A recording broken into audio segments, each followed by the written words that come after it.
Hugging and the mugging and the snugging and all that. And here we are. We're freaking live, and welcome everybody to b.hive Productions Horror Humpdays. We are on episode 10 already. So we're making our way to the world that I have created to terrify you. If not, make you think. No. I mean, it's got to do something. That's what writing is for. So, anyhow, a little about what's going on here at b.hive Productions. I imagine some of you are probably wondering what the hell happened to Tunes for Tuesday. Well, this is what happened to Tunes for Tuesday. Hey, Bobby, good to see you. Bobby knows this story. He was there when it happened. So, anyhow, Bobby and I were playing a gig on the 19th for the Winthrop Chamber picnic, end of the year picnic, and we were the entertainment there. I'd shared a few videos. I don't think I shared them on here because it was Bobby's wife that videoed the deal there. Hey Shannon, hey Tina, thank you very much for joining me. So anyway, back to this here. We were luckily okay. Let's backtrack. These three fingers here were really super numb at the tips for the last couple of weeks, and I wasn't sure what that was. I thought maybe it was because of we were practicing so much. We were practicing every night, and then and that might have a little bit to do with it. But anyhow, we were playing the gig, and thankfully we were on the very last song. I believe it was ROCK in the USA, and my hand cramped up, like it closed like this, and I could not open it at all, and it cramped all the way down to my elbow. And Bobby, like a trooper, just kept playing and kept singing. And what's funny is that he's not comfortable singing in front of people, but he sure as hell did it there. Um, and Hi Beth, if you're on here. So yeah, he's like, "Are you okay?" And I said, "I don't know, cause I don't know what's happening. What's going on, Kevin?" I didn't know what was happening. I didn't know if I was having a stroke or what was going on. My face wasn't wasn't going south on me, so I figured it wasn't a stroke. And then thankfully we were playing in the street between the grocery store and the fire station, and there was a paramedic there that came and took a look at me and made sure I was okay. That pretty much kind of finished the picnic for the night. But yeah, he said it looks like carpal tunnel, and I said, well, that's great because one, I'm left-handed. Two, I play guitar and I write, and I kind of need my left hand, and so I have been trying to do things with my right hand, and that's not so easy without looking like I have some type of brain disability.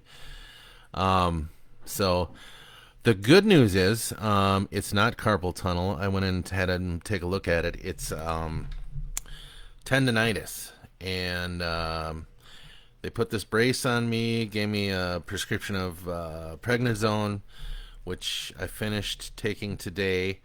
I have feeling back in these two fingers, and the tip of this one is still numb, but I can move my fingers now, and I have fairly good control of it. I can't hold on to things very well because they feel weak. It's also hard to listen to music because I want to be playing the music, not listening to it. So that's a little frustrating, but it is getting better. If it's not better, I guess in a couple weeks, and I got to make an appointment with the orthopedic doctor and check that out. speaking of doctors, I have my yearly cancer CT labs, and I'm pretty sure I'm clean there. But say a little prayer for me tomorrow. Just every year when I have to do that, I get a little I get a little scared, to be honest with you. And what else has been going on? I've got a couple friends that are in the hospital. One of them is fighting for his life. They had to intubate him. His lungs weren't cooperating, and he's got heart issues, and because of the medication, created some kind of toxicity in his lungs. He is having a hard time breathing, so they had to intubate him, and they keeping him in a medically induced coma until his lungs can heal on their own. So it was pretty hard to see him like that, because he's usually just this fucking little jovial old man, kind of a curmudgeon, but he really is a sweet guy, and I'm one of the only guys that can hug him. And a funny thing about that is, like, I go, how come you always let me hug you, but you don't let anybody else hug you? And he said, look at the size of you, man. What can I do? If you want to hug me, I guess you get to hug me. So that's pretty cool. And I my hopes is that he's not in any pain, and that he pulls out of this. I have another friend that is dealing with breathing issues as well. He's in another hospital, and he has lung cancer. And they had him on chemo, and then they realized they shouldn't have him on chemo because he also has lupus. So that really messed him up, and so he's in great spirits. He always is, no matter what. That's just who Johnny is. But I'm gonna go visit him one of these days here this week. And I've got a relative in New Zealand who is dealing with colon cancer, and he just had his surgery. They did chemo on him, and it wasn't really touching it, and so they opted to do surgery. And he's whatever. When people are freaking cutting shit out of your ass, I mean, how are you gonna be? But if you knew him, he's a trooper, and he handles everything with a great sense of humor. And he's a great drinking buddy when I go to New Zealand, that's for sure. And I miss him, and I'm wishing him the best. My cousin Miriama is taking good care of her husband, and I know he's gonna pull through this really well. So yeah, there's all those things, and I don't know why, but this is always a hard time of year for me. I don't know why. I always kind of get the blahs, and so I am pulling through. Of course, I'm always going to be okay. Getting to see my granddaughters via video chat is always a good medicine, and talking to good friends. Yeah, so that's always good. And of course, seeing you guys on Wednesday nights. I have to come up with something for Tunes for Tuesday, though. Something to take its place while I heal up here. And I was thinking about maybe jumping into one of my poetry books and reading you guys some poetry. I don't know if you guys would be into that or not. Maybe not. Might attract some of you people that don't like to read horror. Maybe listening to poetry might be better, or not. My poetry is pretty raw, and it's got some teeth. Think Bukowski on alcohol is pretty much what fueled those poems. So, but we'll see. We'll see. We'll try it out. Maybe we'll try it out next Tuesday. But anyhow, you could play your recorder for the tunes on Tuesday, Kevin. Let's do it. Let's get you on here on your recorder. You just gotta be careful what you say, buddy, because I will, come hell or high water, I will get you on here in your leather vest and your big long scraggly beard, and you can play it while you're biking down the Florida Turnpike. Maybe you could play Lemmy for Chuck. Can you do Lemmy on a recorder? That would be phenomenal. So, okay. Now that we're all caught up and you guys know way too much about me than you probably should. Let's see, what do we got going? We're reading a horror story tonight. Tonight's horror story is called Nex Lacus, and it's just a sweet story about a family taking their last camping trip of the year, and that's all it is. No scary stuff, Kevin. It's just gonna be happy. So, row Jimmy row, I played a tune for him today. Wonderful, you were there. All these I send, all I have your way. Great blessings from Great Spirit, like horror, but since it's you, I'll listen to your poetry. Thank you. That's very nice of you. Yeah, so, oh, I want to back up a little bit. Bobby, who I talk probably maybe too much about, but he's a good friend of mine, and him and his wife Beth open up their Winthrop Mercantile for a kind of a sneak preview of their shop. I think they had a phenomenal turnout. They had quite a few people that came in. They made some great sales, and they were very gracious to let my girlfriend have an art show there. And they hosted it. There was meat and cheese and veggie trays and fruit and wine and water and just friendly people. And unfortunately, poor Steph, her back went out and she couldn't make it on Saturday. So I kind of stood in her place for her. But she had a lot of people inquiring about her art and also about her photographs that she takes. She's a really great photographer. Here's kind of some of the stuff that she does. This is pretty cool. This is from the drive-in here in Winthrop. There's this one, and let's see. There's another. This is in the nearby city of Gibbon that she took. So, yeah, she does. She's got a great eye for photography. I really dig her stuff.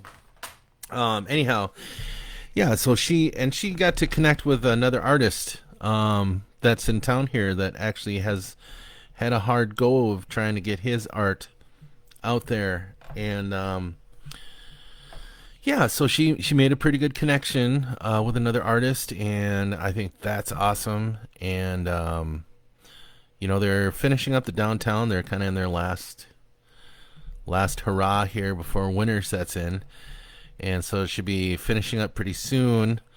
I've got some ideas I'm rolling around in my head about bringing people here to Winthrop, and I'll reveal that the more I hammer that plan out in my head. So anyhow, okay, so that was my little spiel about Winthrop and Bobby and Beth's shop and Stephanie's art. So back to the story. It's called Nex Lacus. And kind of where I got this story from was some of the legends about Minnesota lakes. And I had a very vivid nightmare regarding this story, and it's very similar to what I've written down and what I'll read to you tonight.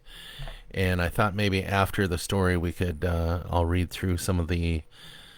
I went on the Google machine and looked at different Minnesota lake legends, and we can go through that kind of stuff. So, without further ado, since the gang is all here except for Chuck, I don't see Chuck and his Badgers or Jason, but got the rest of you here, and I know there's a lot of you guys out there that come on here just to listen, and that's totally cool too. You don't need to jump on here and say stuff or whatever. It helps me when you do, but it also helps me when you just view. So if you're just here just to watch, you don't want to get involved with the conversation, absolutely cool. Welcome, and I hope you enjoy this great family story that has no nightmares or twists and turns to it. It's just a happy story about camping with family on a nice little lake. Really? All right, here we go. Take my sip. Everybody take your sip. Cheers. Salud, salanche, whatever you say. You're shy. Yes, you are, Bobby.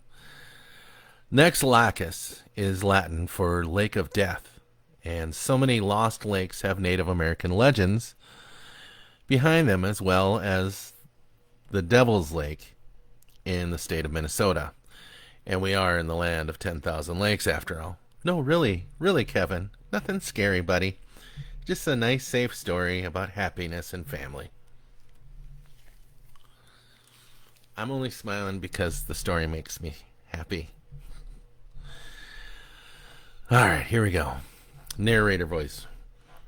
In a world where people die. Where there's happy camping trips. Nex Lacus. Minnesota autumn is a tricky thing. If you want to catch the changing of the leaves, then you've got to hit it at the right time to catch the leaves at their peak colors. If you're camping, you want to make sure it's warm enough as well. Getting both the peak colors and warm weather rarely ever happen in the Midwest. It's usually one extreme or the other. This weekend was perfect.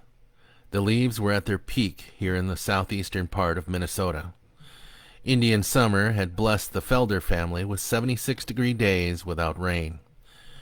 They were traveling along the St. Croix bluff country to watch the painted peaks of deep reds, bright oranges, electric yellows, and light greens. They had their pop-up camper hitched behind their Honda Passport. They were on their way to camp at Lake Nexus for the last campout of the year. Lake Nexus was a glacial lake. It started as a valley, and when the glaciers moved across the area, they deposited much of themselves in the surrounding areas.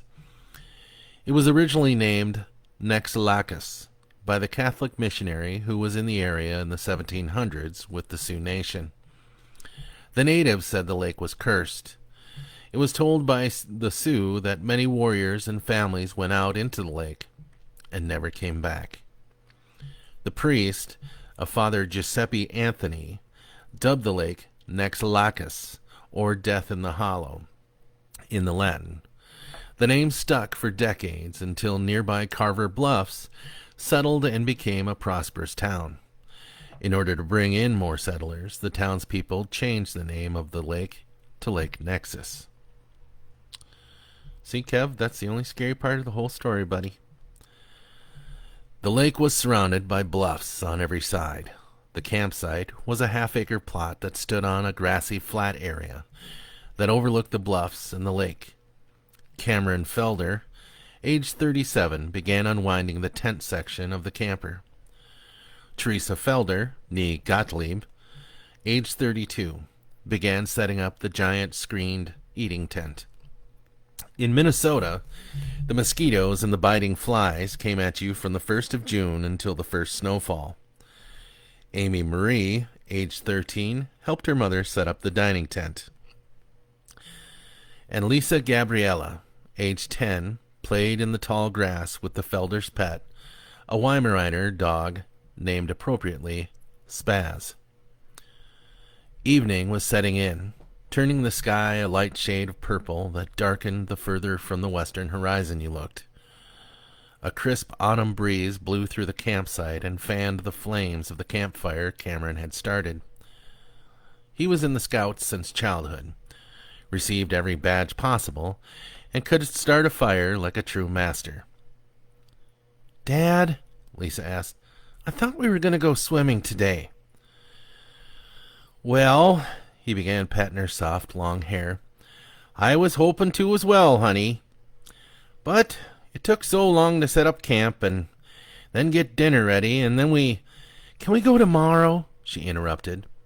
Cameron, wanting to scold her for interrupting him, kept his lecture in. It was vacation after all, last one of the year.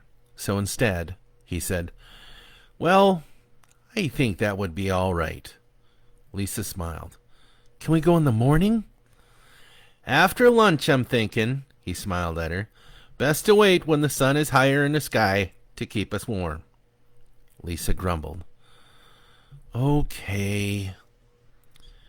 "I can't believe the luck we're having with the weather," Teresa commented as she sat at the fire with her husband. "I know," Cameron agreed. "I can't believe the luck either. Lisa conned me into taking her swimming tomorrow after lunch." Teresa laughed. "We should all go. Won't be able to swim in a lake for 4 months once winter hits." "Dad!" Amy called from inside the camper.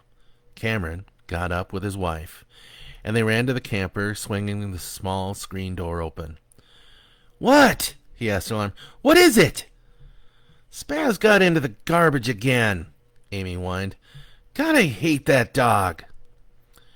Spaz sat on the kid's bed, off to the left, hiding in the shadows.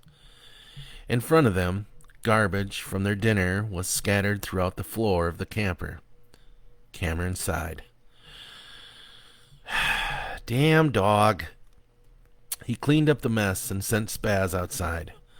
He pulled a beer from the tiny fridge and returned to his lawn chair by the fire. "We should have left Spaz back home with the kennels," Cameron muttered, taking his first sip. "It wouldn't be a family vacation if she wasn't with," Teresa tried to comfort. "If this is the worst thing that happens on our vacation, then I'm happy." Thanks, Bobby. The afternoon sun began to burn off, the slight autumn chill the morning had brought. Lisa was already dressed in her one-piece bathing suit, while the rest of the family lagged behind. "Come on, you guys!" she shouted impatiently, while heading towards the trail that took them to the lake's edge. "Lisa!" Teresa shouted. "Don't you dare go down the trail without us!" "Then hurry up, Mom!" Down the trail they went. It was steep, and in some parts, where the moss had grown thick, was slippery. Spaz, sans bathing suit, was the first to make it to the edge of the lake. A steep bank dropped into the clear lake. It was fathomless from where they stood. One could make out probably 50 feet down, and then darkness. They all had goggles, slipped off their towels, kicked off their flip-flops, and jumped into Lake Nexus. There was an immediate shock to the system as the cool water bit into them. They gasped and shivered for a short time, but then began swimming around and their bodies started to warm up. Spaz dog-paddled her way towards Cameron, and she followed him back and forth. Sometimes she would get excited next to Cam and scratch his skin. "Ouch!" he yelled. "Goddamn dog, get out of here!" Spaz paddled her way towards Lisa, who never had a bad or harsh tone with her. But just then, Spaz let out a yelp. Everyone turned around to look at her. Her eyes were wide, and she looked panicked as she tried to paddle her way faster towards Lisa. What's wrong with her now? Amy complained. She was 11 feet from Lisa when she let out a yelp again, and her head bobbed underwater. She came back up in a splash of blood mixed with water. Her screech was almost unbearable, sending a chill through the rest of the family. "Daddy!" Lisa screamed. "Daddy, something's wrong with Spaz! Something's wrong! She's bleeding!" "Spaz!" Cam yelled to the dog, making his way towards her. "Come here, girl!" She obediently turned in her panic and tried splashing her way towards her master. Then she yelped again and looked as if she was being dragged under the water. "What the hell is that?" Teresa screamed. Lisa dunked her head under water and came up screaming, "Daddy! Daddy! Something's eating Spaz!"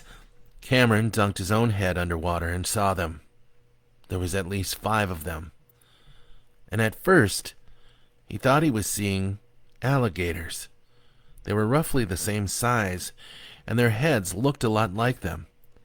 But they had tails like an eel. Spaz was barely alive. They were tugging pieces of her from her still-kicking carcass. "Get out of the water!" he screamed, coming up out of the surface. "Get out right now!" "What is it?" Teresa asked, but then grabbed Lisa, who was by her, and began paddling towards the shore. Her husband had been a much laid-back man, but the sheer terror she saw on his face made her goose flesh rise. "Amy, come on! Move!" he yelled at his oldest, who treaded water, frozen in fear. One of those things broke the surface with Spaz in its mouth.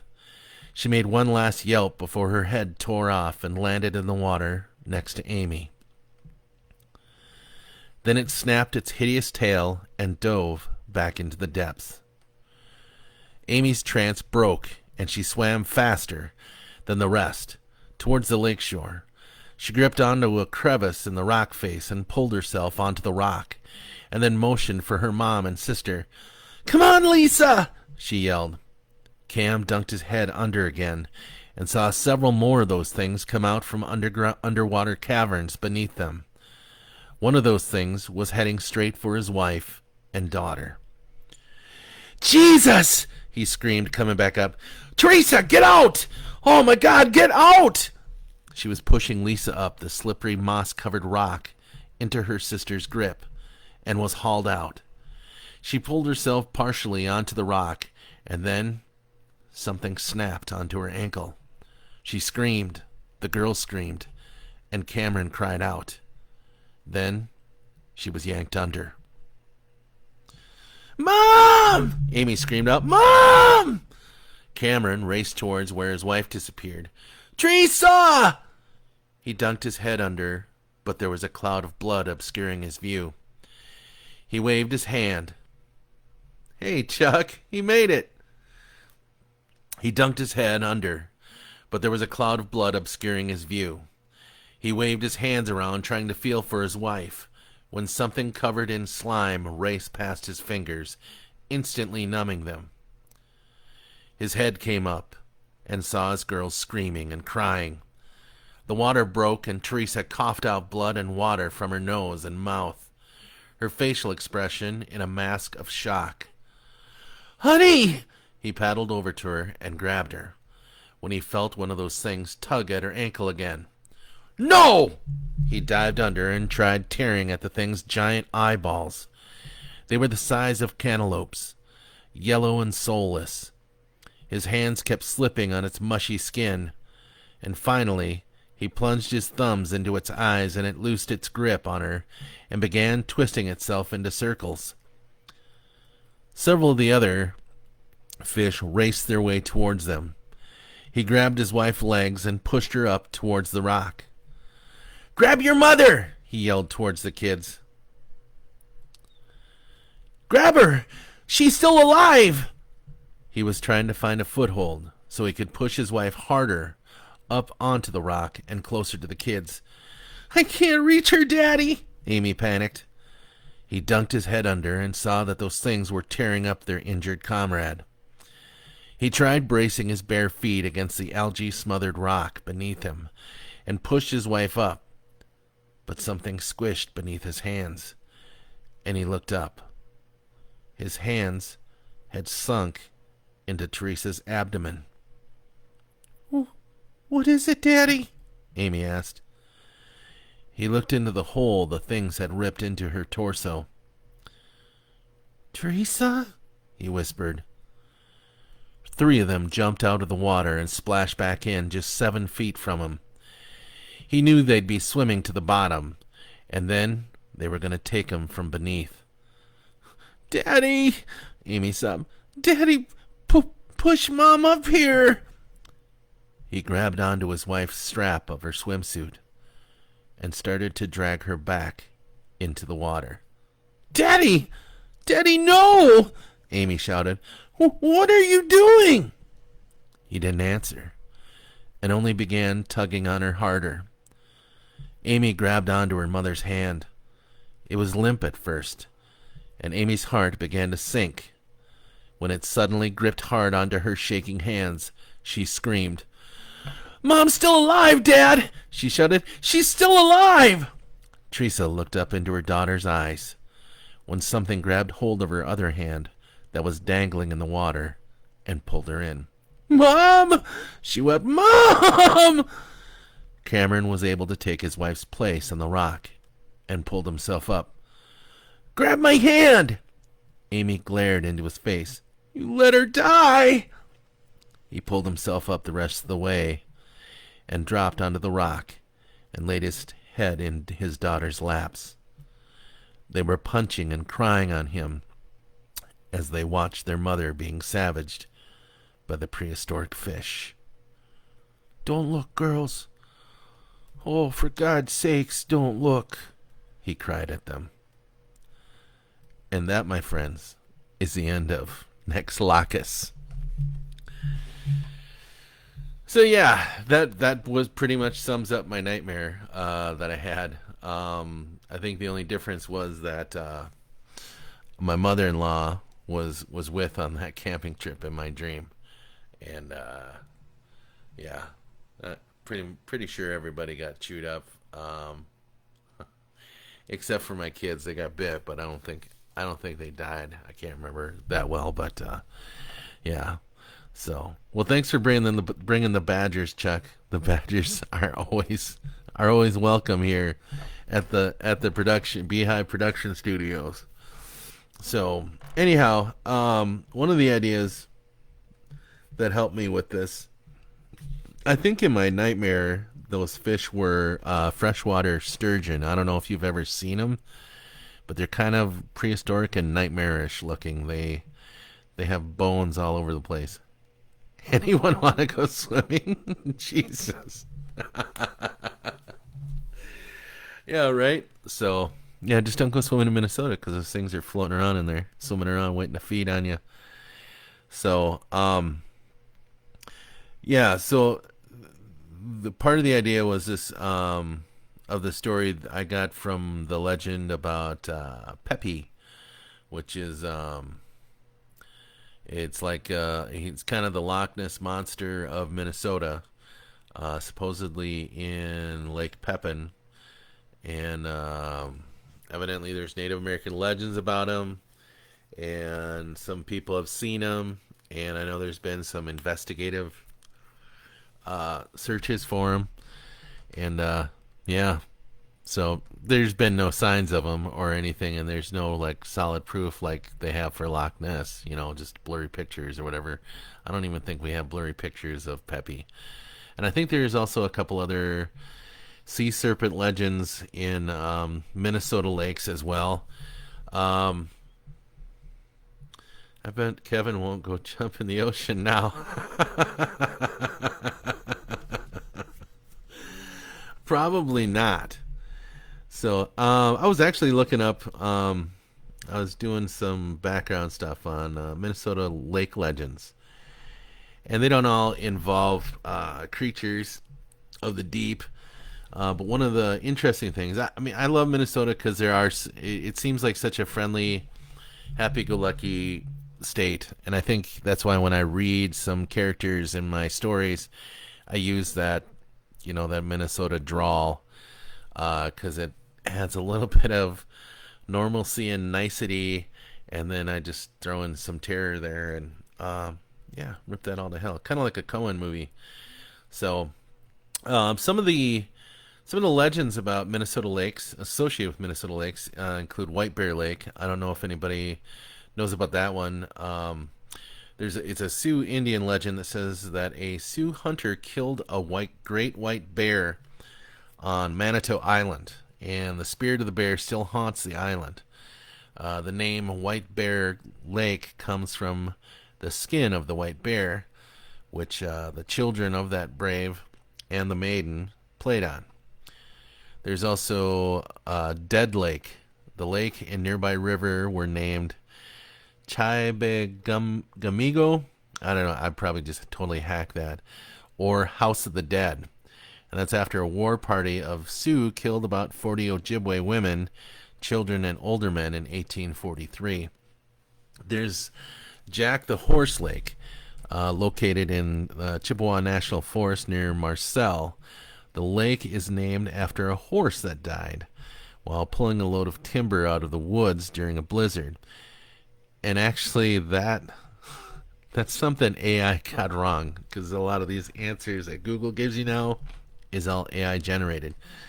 I looked up that legend, and Jack the Horse is actually a horse did die during a blizzard. They were pulling lumber across the lake, and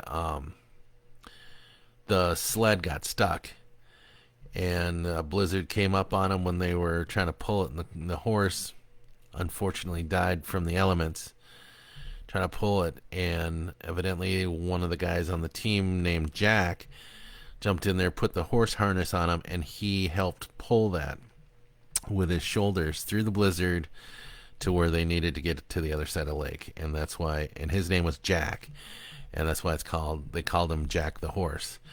Then Lake Pepin, like I told you about the Lake Pepin monster. And then, of course, we all know the legend of Paul Bunyan, whose ox created all 10,000 lakes here in Minnesota. When he ripped himself free of his chains, and we all swim and fish in his footprints. So, anyhow, this is Kevin. Nope, I'm not going to swim in the ocean. I had a big snake in the cement pond. I'm thinking I should fill it with dirt. You had a snake in your pool, bro? Not cool. Yeah, it's I go to visit my dad in Florida, and I was asking my stepmother's brother, Tim, Uncle Tim. I was like, are there alligators in like every body of water in Florida? And he basically just said, just always assume that there is an alligator in every body of water in Florida. So I'm like, I don't know how people can frickin' swim at all there. I could swim in the ocean, that's fine. I don't know why that's okay and freshwater's not. Just something about how alligators kill you. They like bite onto you and then they spin, and that's not cool, man. Just like take me in one shot or sting me and kill me, whatever. But yeah, so you had a big snake. Do you know what kind of snake it was? Was it like a python or something, Kev? Or what? So anyhow, buddy, text me about whether you are gonna be up in the area. Killer tuna. Yeah, right. Yeah, text me, Kev, if you're gonna be up in the area, bud, and we'll get together for a Dr. Pepper or something. So maybe I'll have my bike running. So yeah, well, I told you what happened to my bike. So yeah, that's what happened. And thanks to Bobby for helping me find that out. See, my life is Bobby. That's okay. He's a good guy. All right, folks. Well, that's all I got for you tonight. That is Horror Hump Days. And next week, The story that I have picked out is from the same book because, yeah, we're running out of. Well, no, we're not running out of stories. Sorry, that's a mistake. We're not. I've got a ton yet to read you. Gardener snake, right? It's a biting snake. I think all snakes bite if you handle them wrong. So next week is the story I picked out is called "The Ballad of Lou Bradford," and also came from a dream that I had. But it's not. It seriously isn't a horror story. It's kind of my take on what happens to you after you die. So it's a little introspective, maybe we'll call it. Not so much scary. It's a biting snake like my wife. That's not a necessarily bad thing there, Kev. You know, that's probably why you married her, because she bites, right? So anyhow, we'll have that, and we might try reading some poetry on Tuesday. We'll see. Maybe I'll be able to play guitar by Tuesday. Who knows? You never know. You never know. I am going to attempt to probably try to play at least not not too heavy, but yeah, I am gonna play. I'm gonna play something. So, Bobby, are you going to have a Halloween special? Yes. So, what I have done, actually, this is kind of how Horror Hump Days, Apocalypse Hump Days.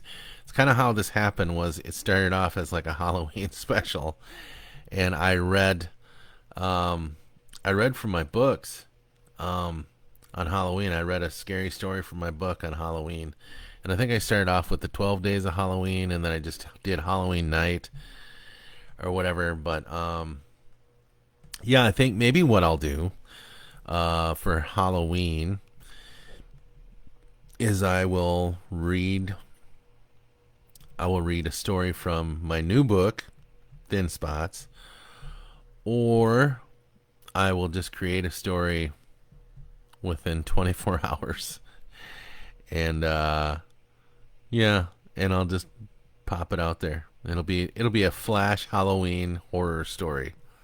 How about that? That actually sounds like kind of a cool idea. Yeah, I like that. So, yeah, flash Halloween story. That's what the Halloween special is going to be. So, thanks for asking. So, anyhow, thank you guys very much for coming out like you always do every week and your support.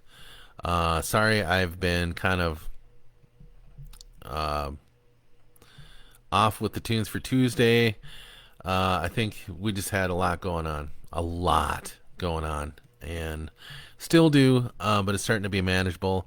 Maybe this happened because I need to slow down a bit and rethink myself a little bit and just take things a little slower. Because we all need rest sometimes, right? Right.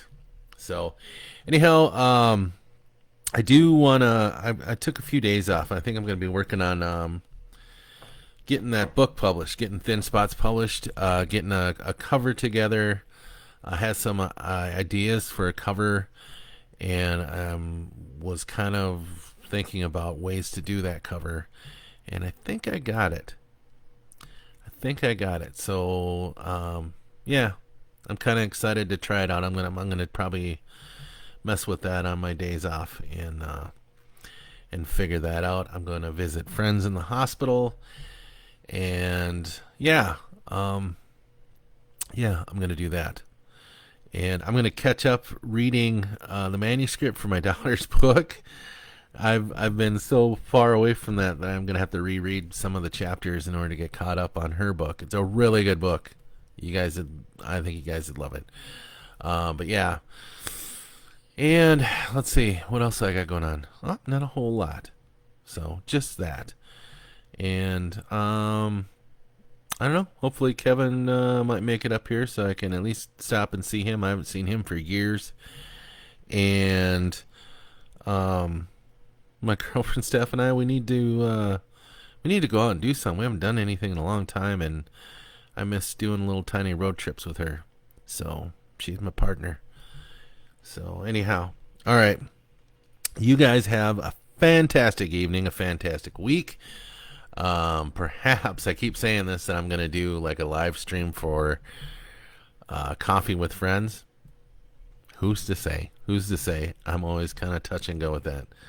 Hey, you're very welcome. I'm glad you liked it, buddy. You take care too.